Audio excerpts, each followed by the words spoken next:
അതായത് ചില കേന്ദ്രമന്ത്രിമാരുടെയൊക്കെ അപ്പോയിൻമെൻറ്റ് ആവശ്യപ്പെട്ടിരുന്നു. അതിൽ ശിവരാജ് സിംഗ് ചൗഹാൻജി ഇന്നലെ കണ്ടു.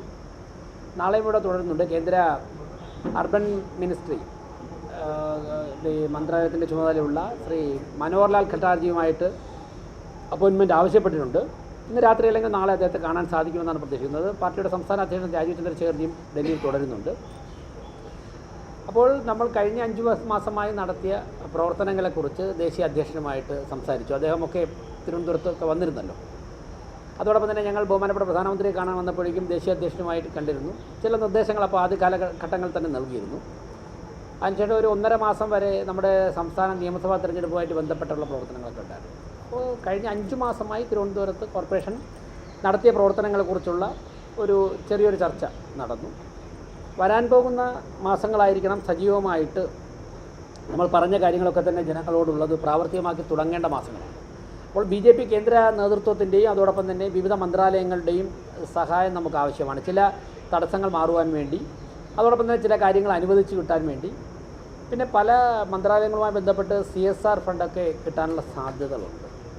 അപ്പോൾ അതിൻ്റെയൊക്കെ ചർച്ചകൾ തുടങ്ങി വയ്ക്കണം. ഇപ്പോൾ പുതിയ ധനകാര്യ വർഷം തുടങ്ങുകയാണല്ലോ. അപ്പോൾ അങ്ങനെയൊക്കെയുള്ള കാര്യങ്ങൾ പലരുമായിട്ട് ചർച്ച നടത്തുന്നു.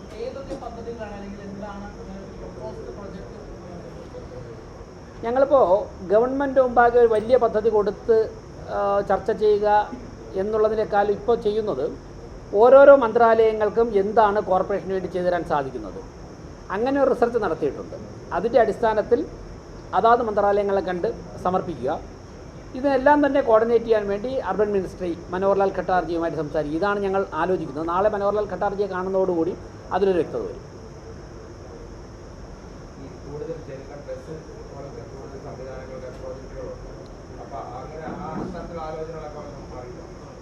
അത് വ്യാഴാഴ്ച ബഹുമാനപ്പെട്ട സംസ്ഥാന ഗതാഗത വകുപ്പ് മന്ത്രി CP ജോണിൻ്റെ ചേംബറിൽ വെച്ചിട്ട് ഒരു ചർച്ചയുണ്ട്. ഒരു ഘട്ടം ഞങ്ങൾ സംസാരിച്ചു. അദ്ദേഹം സത്യപ്രതിജ്ഞ ആദ്യ ദിനങ്ങളിൽ തന്നെ കണ്ടിരുന്നു. ഇനി വ്യാഴാഴ്ച മറ്റന്നാൾ അദ്ദേഹവുമായിട്ട് ഡീറ്റെയിൽ ആയിട്ട് ഏതു തരത്തിലാണ് നമുക്ക് അക്കാര്യങ്ങൾ കൂടുതൽ സൗകര്യം ജനങ്ങൾക്ക് എത്തിക്കാൻ സാധിക്കുന്നത്. കേന്ദ്ര ഗവൺമെൻറ്റിൻ്റെ ചില പദ്ധതികളുണ്ട്. ഈ ബസ് കേരളത്തിന് തരുന്നതുമായിട്ട് ബന്ധപ്പെട്ട് ഒരു പദ്ധതിയുണ്ട്. ഉദ്ദേശം ഒരു 950 ബസ് നമുക്ക് അനുവദിച്ചിട്ടുണ്ട്.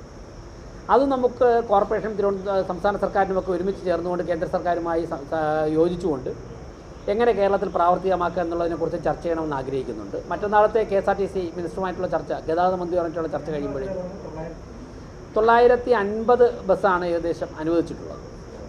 വളരെ നേരത്തെ തന്നെ കേരളത്തിന് വേണ്ടി അനുവദിച്ചിട്ടുള്ളതാണ്.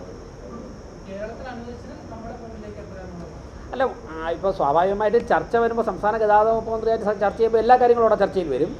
തിരുവനന്തപുരം മേയർ എന്നുള്ളതിലേക്ക് എനിക്ക് തിരുവനന്തപുരത്ത് അതിലെന്തൊക്കെ പ്രയോജനപ്പെടുത്താൻ സാധിക്കുമെന്നാണ് എനിക്ക് ചർച്ചയിൽ ഇടപെട്ട് പറയാൻ സാധിക്കുന്നത്. അപ്പോൾ ആ ചർച്ച മറ്റന്നാൾ ആരംഭിക്കണമെന്ന് ആഗ്രഹിക്കുന്നു. അതിൽ തിരുവനന്തപുരത്ത് നേടിയെടുക്കാൻ പറ്റുന്ന കാര്യങ്ങളൊക്കെ തന്നെ സംസ്ഥാന ഗതാഗത വകുപ്പുമായിട്ട് സംസാരിക്കും.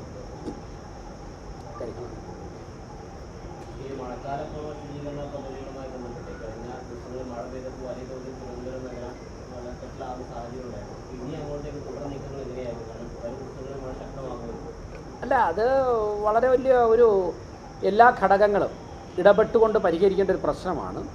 ബഹുമാനപ്പെട്ട മുഖ്യമന്ത്രിയുടെ ശ്രദ്ധയിൽപ്പെടുത്തിയിട്ടുണ്ട് ആ പ്രശ്നം. കാരണം ഞാൻ പലപ്പോഴും കേരളത്തിൽ പറഞ്ഞിട്ടുണ്ട്, ഒരു 8-9 ഡിപ്പാർട്ട്മെൻറ്റുകൾ ചേർന്നുകൊണ്ട് പരിഹരിക്കേണ്ട ഒരു പ്രശ്നമായതുകൊണ്ട് തന്നെ ചില മേഖലകളിൽ സംസ്ഥാന സർക്കാരിൻ്റെ ഇടപെടൽ ആവശ്യമാണ്. അക്കാര്യങ്ങളിൽ ഒരു തുറന്ന സമീപനമാണ് ബഹുമാനപ്പെട്ട മുഖ്യമന്ത്രി പറഞ്ഞിട്ടുള്ളത്. ഇപ്പോൾ 19-ാം തീയതി നടക്കുന്ന സംസ്ഥാന ബഡ്ജറ്റ് കഴിഞ്ഞാൽ ഞങ്ങൾ ഇതിൻ്റെ കൂടുതൽ ആഴത്തുള്ള ചർച്ചയും മീറ്റിങ്ങുകളൊക്കെ തന്നെ ആരംഭിക്കും. ഉണ്ട്, കോർപ്പറേഷനിൽ പദ്ധതികൾ തയ്യാറായി വരികയാണ്. സംസ്ഥാന സർക്കാരിൻ്റെ ഈ ബഡ്ജറ്റ് അവതരണം കഴിഞ്ഞാൽ ആ പദ്ധതികൾ ഞങ്ങൾ മാധ്യമങ്ങളോട് പറയും. പദ്ധതി പ്രിപ്പയർ ആയിക്കൊണ്ടിരിക്കുകയാണ്. അതിൻ്റെ അടിസ്ഥാനത്തിൽ തന്നെയാണ് അടുത്ത ദിവസം തിരുവനന്തപുരത്തുള്ള 2 മന്ത്രിമാർ, തിരുവനന്തപുരം ജില്ലയിൽ നിന്നുള്ള 2 മന്ത്രിമാരുമായിട്ട് ഈ പ്രശ്നങ്ങൾ പരിഹരിക്കുന്നതിൻ്റെ ഭാഗമായിട്ട് കൂടിക്കാഴ്ച നടത്തുന്നുണ്ട്. ഒരുമിച്ച് 2 മന്ത്രിമാരും ജലസേന വകുപ്പ് മന്ത്രിയൊക്കെ ആയിട്ട് കൂടിക്കാഴ്ച നടത്തുന്നു.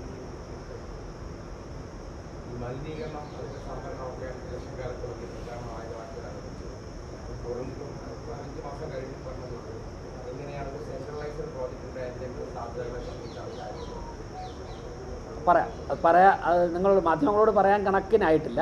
എന്തായാലും ഞങ്ങൾ ജനങ്ങളോട് പറഞ്ഞ 4 കാര്യങ്ങളുണ്ട്. കുടിവെള്ള പ്രശ്നം, വെള്ളക്കെട്ട്, തെരുവുനായ് ശല്യം, മാലിന്യ സംസ്കരണം. ഈ 4 പദ്ധതികൾക്ക് പരിഹരിക്കുന്നതിനാവശ്യമായുള്ള പ്രവർത്തനങ്ങൾ അതിൽ ഊന്നി നിന്നുകൊണ്ട് തന്നെയാണ് ഞങ്ങൾ പ്രവർത്തിച്ചുകൊണ്ടിരിക്കുന്നത്. അതിൽ ഞങ്ങൾ റിസൾട്ട് ഉണ്ടാക്കിയിരിക്കും. അതിൽ യാതൊരു ആശങ്കയും വേണ്ട. അത് ഞങ്ങൾ പരിഹരിക്കും.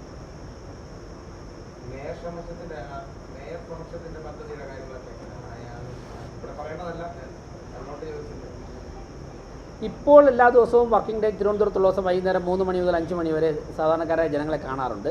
ഈ 5 മണി എന്നുള്ള ചിലപ്പോൾ 6 മണി 7 മണി വരെയൊക്കെ നീണ്ടു പോകാറുണ്ട്. അപ്പോൾ അതിനെ തുടർന്നാണ് ഈ കാര്യങ്ങൾ ചർച്ചയിൽ വന്നത്. ഞങ്ങളുടെ സ്റ്റിയറിംഗ് കമ്മിറ്റിയിൽ അത് ആലോചിക്കുന്നുണ്ട്. ഒരു ഡേറ്റ് ആലോചിച്ചത് സത്യപ്രതിജ്ഞ, ഗവൺമെൻറ് സത്യപ്രതിജ്ഞ അങ്ങനെയുള്ള കുറച്ച് തിരക്കുകളായതുകൊണ്ട് പല ഡിപ്പാർട്ട്മെൻറ്റിനും അങ്ങനെ വന്നു. കാര്യം കോർപ്പറേഷൻ്റെ ഉദ്യോഗസ്ഥർ മാത്രമല്ല, മറ്റു ഡിപ്പാർട്ട്മെൻറ്റൽ ജീവനക്കാർ ഉൾപ്പെടെ ബന്ധപ്പെട്ട് പരിഹരിക്കേണ്ട കാര്യമാണ്. അത് മാറ്റിവെച്ചു. പിന്നെ സ്കൂൾ ഓപ്പണിംഗ് ഡേറ്റ്സ് ആയിരുന്നു. ഇനിയിപ്പോൾ നാളെയല്ല മറ്റന്നാൾ കഴിഞ്ഞ് ചേർന്ന സ്റ്റിയറിംഗ് കമ്മിറ്റിയിൽ അതിൻ്റെ അടുത്ത ഡേറ്റൊക്കെ ഞങ്ങൾ ആലോചിക്കും.